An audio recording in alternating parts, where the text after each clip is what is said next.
యముడు భగవద్గీత చెప్తే ఎలా ఉంటుంది? భగవద్గీత లాంటివి మొత్తంగా 41 గీతలున్నాయని మీకు తెలుసా? ఎక్స్ప్లోర్ చేస్తే భగవద్గీత 4వ అధ్యాయం 1వ శ్లోకంలో కృష్ణుడు ఒక పాయింట్ చెప్పాడు. ఇమం వివస్వతే యోగం ప్రోక్తవాన్ అహం అవ్యయం వివస్వాన్ మనవే ప్రాహ మనురిక్ష్వాకవే బ్రవీత్. నాశనం కాని ఈ యోగ శాస్త్రాన్ని నేను సూర్యదేవుడైన వివస్వానికి ఉపదేశించాను. వివస్వానుడు దాన్ని మానవాళికి ప్రభువైన మను ప్రజాపతికి ఉపదేశించాడు. మను దాన్ని ఇక్ష్వాకుకి ఉపదేశించాడు. ఇదే కృష్ణుడు చెప్పిన మాటలో ఉన్న అర్థం. ఆ తర్వాతి శ్లోకాల్లో ఇదే ఆత్మజ్ఞానం ఒకరి నుంచి మరొకరికి చేరిందని కృష్ణుడు వివరించాడు. ఇప్పుడు భగవద్గీత కోర్ కాన్సెప్ట్ గమనిస్తే ఆత్మజ్ఞానాన్ని అర్థం చేసుకోవడం.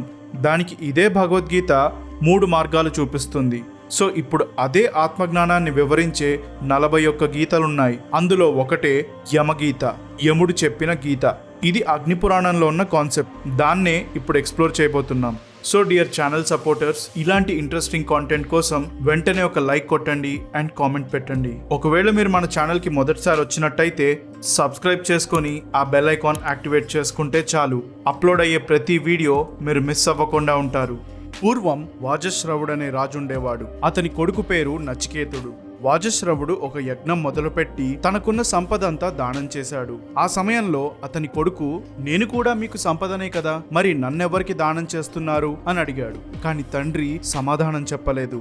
నచికేతుడు పదే పదే అడిగి విసిగించేసరికి అతనికి చిరాకు పుట్టి, నిన్ను యముడికి దానంగా ఇచ్చాను అని కోపంగా అన్నాడు. నచికేతుడు తండ్రి మాట జవదాటకూడదు అనుకోని నిజంగానే యమలోకానికి వెళ్లాలని నిర్ణయించుకున్నాడు. వెళ్లేదారి కష్టంగా ఉన్నప్పటికీ అక్కడికి చేరుకుని యముడి కోసం 3 రోజుల పాటు ఎదురు చూశాడు. సహజంగా అయితే ఒక్కసారి యమలోకానికి వెళ్లిన వారు తిరిగి భూమిపై అడుగు పెట్టడం సాధ్యపడదు. కాని నచికేతుడి ప్రవర్తనకి యముడు చాలా సంతోషించి తాను తిరిగి భూమికి చేరుకునే వరాన్ని ప్రసాదించాడు. కాని ఆ యువకుడు మాత్రం ఆ వరాన్ని వద్దని దానికి బదులుగా ఆత్మజ్ఞానాన్ని నేర్పించమని అడిగాడు. అలా యముడు అతనికి చెప్పిన సూచనలే యమగీత. అగ్నిపురాణం 382వ అధ్యాయంలో దీని సారాంశం అంతా ఉంటుంది. ఇక నచికేతుడికి యముడు యమగీత బోధిస్తూ, మనుషుల్లో ఒక విచిత్రం ఉంది. అధికారం, ఆస్తి, అంతస్తులు, ఇల్లు, బట్టలు ఇలాంటి వాటి కోసం పరితపిస్తూ ఉంటారు. ఈ లౌకిక విషయాలకు అలవాటు పడకూడదని ఎంతో మంది ఋషులు చాలాసార్లు చెప్పారు. కాని మనుషులే పట్టించుకోలేదు. పరమాత్మ ఎవ్వరికీ కనిపించకపోయినా అన్ని వైపులా వ్యాపించుంటాడు. మనిషికున్న భౌతిక శరీరం ఒక రథం. జీవాత్మ ఆ రథంపై ఉండే యోధుడు. అతని తెలివితేటలు రథాన్ని నడిపే సారథి. ఇంద్రియాలు రథానికి కట్టబడిన గుర్రాలు. ఇక మనసు ఆ గుర్రాలను అదుపు చేసే పగ్గాలు. రథంపై వెళ్తున్న ఆ యోధుడి లక్ష్యం ఒక్కటే, గుర్రాలను అదుపు చేస్తూ పరమాత్మ జ్ఞానంపై తన బాణాన్ని గురిపెట్టాలి. అంటే పరమ సత్యాన్ని గ్రహించాలి. అలా చెయ్యగలిగిన వాళ్ళు సమాధి స్థితిని చేరుకుంటారు. ఈ స్థితిలో జీవాత్మ, పరమాత్మ రెండూ వేరు కాదని ఒక్కటే అని అర్థం చేసుకుంటారు. ఈ పరిస్థితిలో భౌతిక శరీరం అంతమైనప్పుడు జీవాత్మ విముక్తి పొంది పరమాత్మలో కలిసిపోతుంది. ఒక అనౌన్స్మెంట్, లైఫర్ 50 అనే కూపన్ కోడ్తో కుకు ఎఫ్ఎం అనే ఆడియో బుక్స్ ప్లాట్ఫామ్లో ఉన్న 10,000కు పైగా ఉన్న ఆడియో షోస్ని నెలకు లేదా సంవత్సరానికి 50% డిస్కౌంట్ అనే ఆఫర్తో యాక్సెస్ చేయొచ్చు. డిస్క్రిప్షన్లో ఉన్న లింక్ క్లిక్ చేసి ఆ కూపన్ కోడ్ ఎంటర్ చేసి పేమెంట్ చేసుకోవచ్చు. ఈ కుకు ఎఫ్ఎం అనే యాప్లో ఎన్నో జానర్స్కి చెందిన బుక్స్ మన తెలుగులో కూడా ఉంటాయి. 60 సంవత్సరాలుగా రచయితగా ఉన్న రస్కిన్ బాండ్ పుస్తకాలు కూడా ఇందులో దొరుకుతాయి. వాటిల్లో ghost stories from the Raj అనే 3 గంటల 40 నిమిషాల ఆడియో బుక్ ట్రై చేయండి. ఇలా ఆడియో కంటెంట్ ఇష్టపడే వాళ్ళు వెంటనే కుకు ఎఫ్ఎం డౌన్లోడ్ చేసుకొని మీ మనసుకి నచ్చింది వినండి.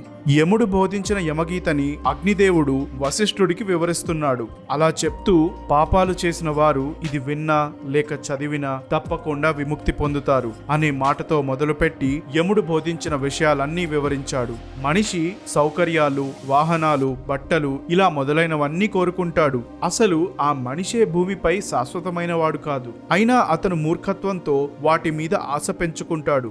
లౌకిక విషయాలను విడిచిపెట్టి ఆత్మజ్ఞానాన్ని అంటే ఆత్మకున్న అస్తిత్వాన్ని గ్రహించిన మనుషులు అందరికంటే గొప్పవాళ్లని గతంలో కపిలుడు చెప్పాడు. ఇది కపిల గీతకి యముడిచ్చే రెఫరెన్స్. ఈ కపిల గీత అనే టాపిక్ ఇంతకు ముందే మన ఛానల్లో కవర్ చేశాను. ఈ వీడియో పూర్తయ్యాక ఎండ్ కార్డ్ మీద ఉన్న లింక్ క్లిక్ చేసి చూడండి. ఇక అందరితోనూ సమానంగా ప్రవర్తించడం, అధికారం మీద వ్యామోహం లేకపోవడం, లౌకిక విషయాల మీద ఆశ పెంచుకోకుండా ఉండటం, ఇలాంటి లక్షణాలు కలిగిన వ్యక్తి చాలా గొప్పవాడని పంచశిఖ అనే ఋషి చెప్పాడు. పిండంగా మొదలయ్యి ఈ ప్రపంచంలో పుట్టడం, బాల్యం నుంచి వృద్ధాప్యం, ఇలా జీవిత దశలపై నిజమైన జ్ఞానం ఉన్నవాళ్లు శ్రేష్టమైన మనుషులని గంగా విష్ణు అనే ఋషి చెప్పాడు. ఆధ్యాత్మికులు అంటే మానసిక శారీరక బాధల నుంచి విముక్తి పొందిన వాళ్లే గొప్పవాళ్లని జనకుడి ఉద్దేశం. ఆ పరమాత్మే రకరకాల జీవుల రూపంలో ఉంటాడన్న సత్యాన్ని గ్రహించడమే గొప్ప విషయమని బ్రహ్మ చెప్పాడు. ఋగ్, యజుర్, సామవేదాల్లో ప్రస్తావించిన దాని ప్రకారం తమ బాధ్యతలను సక్రమంగా నిర్వర్తిస్తూ లౌకిక ఆనందాలకు బానిస అవ్వకుండా ఉంటే అదే అన్నిటికంటే మంచి విషయమని జైగీ శవ్య అనే ఋషి అన్నాడు. ఆత్మానందం కోసం అన్నీ పక్కన పెట్టడమే మంచిదని దేవల మహర్షి అభిప్రాయం. కోరికలను జయించడం వల్ల వచ్చిన ఆనందాన్ని పొందిన వారు పరమాత్మను చేరుకుంటారు. అలా కాకుండా అవే కోరికలకు బందీలైతే ఆ జ్ఞానాన్ని ఎప్పటికీ పొందలేరని సనకుడు అన్నాడు. ఏది ఏమైనా విష్ణు చెప్పిన దాని ప్రకారం మనం చేసే పనుల నుంచి ఫలితం ఆశించకుండా, అంటే చేసే పని లేదా దానితో దక్కే ఫలితంపై మక్కువ అంటే అటాచ్మెంట్ లేకుండా కేవలం పని చేయగలిగితే అదే చాలా గొప్ప విషయం. పరమాత్మని చేరుకునే దారి కూడా అదే.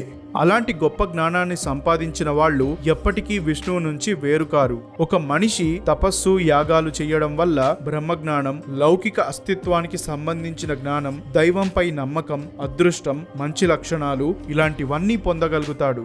విష్ణువుకి సమానమైనది ఏదీ లేదు. ఉపవాసానికి మించిన తపస్సు, ఆరోగ్యానికి మించిన అదృష్టం, గంగకు సమానమైన నది ఎక్కడా ఉండవు. అలాగే విష్ణువుని మించిన బంధువు కూడా ఎవ్వరూ ఉండరు. శరీరం ద్వారా సేవలు చేస్తూ మనసులో ఎప్పుడూ విష్ణువుని తలుచుకుంటూ ధ్యానించే వాళ్ళు చనిపోయిన తర్వాత ఆయనలోనే కలిసిపోతారు. విష్ణువు అందరి మనసుల్లోనూ ఉంటాడు, కానీ ఎవ్వరికీ అంత సులభంగా అర్థం కాడు. కొందరు విష్ణువుని యాగాలకు ప్రతిరూపం అంటారు. కొంతమంది అతన్ని హరి అంటే విష్ణు అని, ఇంకొంతమంది హర అంటే శివ అని పిలిస్తే మరికొంతమంది బ్రహ్మ అని కూడా అంటారు. ఇంకొంతమంది అయితే ఇంద్ర, సూర్య, చంద్ర, అలాగే అనంతమైన కాలం, ఇలా అందరిలోనూ ఆ విష్ణువుని చూస్తారు. ఆ బ్రహ్మ నుంచి చిన్న గడ్డి పరక వరకు అంతటా విష్ణువే వ్యాపించి ఉంటాడు అని చెప్తారు. ఎవరైతే ఆయన్ని చేరుకుంటారో వాళ్ళు మళ్ళీ ఈ భౌతిక ప్రపంచంలోకి వచ్చి బాధలు పడాల్సిన అవసరం ఉండదు. బంగారాన్ని దానం చెయ్యడం, పవిత్రమైన నదుల్లో స్నానం చేయడం, ధ్యానం, తపస్సు, పూజలు, పవిత్రమైన గ్రంథాలు వినడం ఇలాంటి పనులు చేసిన వాళ్ళు అంతటి గొప్ప స్థానాన్ని పొందగలుగుతారు. శరీరం ఒక రథం, ఇక జీవాత్మ అందులో ప్రయాణించే ప్రయాణికుడి లాంటిది. ఆ రథాన్ని నడిపే సారథి మన తెలివితేటలు. ఇక మనసు గుర్రాలను అదుపు చేసే పగ్గం. ఇంద్రియాలే గుర్రాలు, లౌకిక సంతోషాలు అవి నడిచే నేల. జీవాత్మ మనసుతో కలిసి ఉంటూ ఇంద్రియాల ద్వారా సంతోషాలు అనుభవిస్తుంది. ఎవరైతే అజ్ఞానంలో ఉంటారో, ఎవరి మనసైతే జీవాత్మతో అన్ని వేళలా కలిసి ఉండదో అలాంటి వాళ్ళు పరమాత్మను చేరుకోలేరు. ఇక వాళ్ళు ఖచ్చితంగా భూమిపై మరోసారి అంటే పునర్జన్మ పొందాల్సి ఉంటుంది. అలా కాకుండా జ్ఞానాన్ని పొంది మనసు ఆత్మతో కలిసి ఉన్న వ్యక్తి పరమాత్మని చేరుకుంటాడు. దానితో పాటు ఆ వ్యక్తి మళ్లీ భూమిపై పుట్టాల్సిన అవసరం ఉండదు. మనిషికి జ్ఞానం రథసారథిగా ఉండి మనసు అనే పగ్గాల ద్వారా ఆ రథాన్ని నడుపుతూ జీవితం చివరి దశకు చేరుకొని అన్నిటికంటే గొప్పదైన ఆ విష్ణువు నివాసాన్ని పొందుతాడు. ఇక యముడు మనిషి తన జీవితంలో గుర్తించాల్సిన ఒక హైరార్కీని వివరించాడు. లౌకిక ఆనందాలు అంటే మెటీరియలిస్టిక్ ప్లెజర్స్ అన్నిటికంటే కింద స్థాయిలో ఉంటాయి. ఇవి ఏవైనా కావచ్చు. వీటి పట్ల కోరిక కలగడానికి కారణమైన అవయవాలు వాటికంటే గొప్పవి. ఆ అవయవాల కన్నా మనసు కంటే తెలివి కంటే ఆత్మ గొప్పది. ఆత్మ కంటే మహత్తత్వం ఉత్తమం. మహత్తత్వం అంటే ఈ ఫిజికల్ వరల్డ్ మొత్తం సృష్టింపబడటానికి కారణమయ్యే శక్తితత్వం. ఇక ఈ మహత్తత్వం కంటే అస్తిత్వం లేని స్థితి గొప్పది. అస్తిత్వం లేని స్థితిని మించేది పురుష. దీన్నే జీవాత్మ అంటారు. ఇక ఈ జీవాత్మని మించినది ఏదీ లేదు. అదే అన్నిటికంటే చివరి దశ. అందరి శరీరాల వెనక దాగి ఉండే ఈ జీవాత్మ అంత సులభంగా అర్థం కాదు.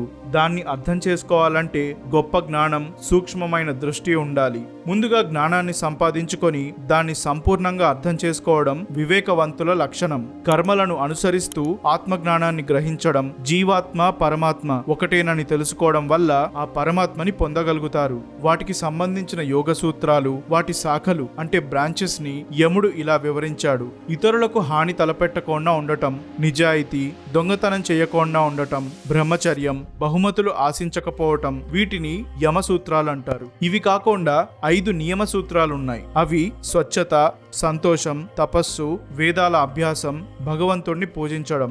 ఇక శారీరకంగా వేసే యోగాసనాలు, దీనితో పాటు ప్రాణాయామం, ఇవి కూడా మంచివి. ఇక ప్రత్యాహార, దీని ద్వారా ఇంద్రియాలను అదుపు చేసుకోవచ్చు. ఆ తర్వాత శుభప్రదమైన వాటి మీద మనసు పెట్టాలి. ఆ పద్ధతిని ధారణ అంటారు. ఈ ప్రక్రియ అనుసరిస్తున్నప్పుడు మనసు స్థిరంగా ఉంటుంది కాబట్టి దానికి ఆ పేరొచ్చింది. అదే పనిగా మనసుని ఒకే చోట స్థిరంగా నిలపడాన్ని ధ్యానం అంటారు.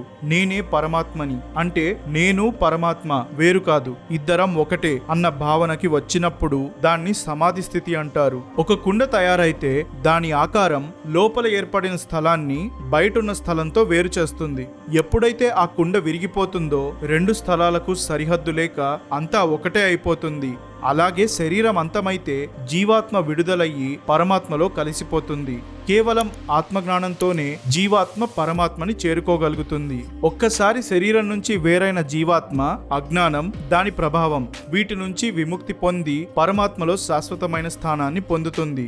ఇక్కడితో యముడు నచికేతుడికి చెప్పిందంతా వశిష్ఠ మహర్షికి అగ్నిదేవుడు వివరించాడు. ఇలా యమగీత పూర్తయింది. సో అది ఫ్రెండ్స్ ఇవాల్టి వీడియో. లైక్ కొట్టడం, కామెంట్ పెట్టడం అండ్ సబ్స్క్రైబ్ చేసుకోవడం మాత్రం మర్చిపోకండి. నేను మీ లైఫ్ ఓరామా, తిరిగి కలుస్తూనే ఉందాం.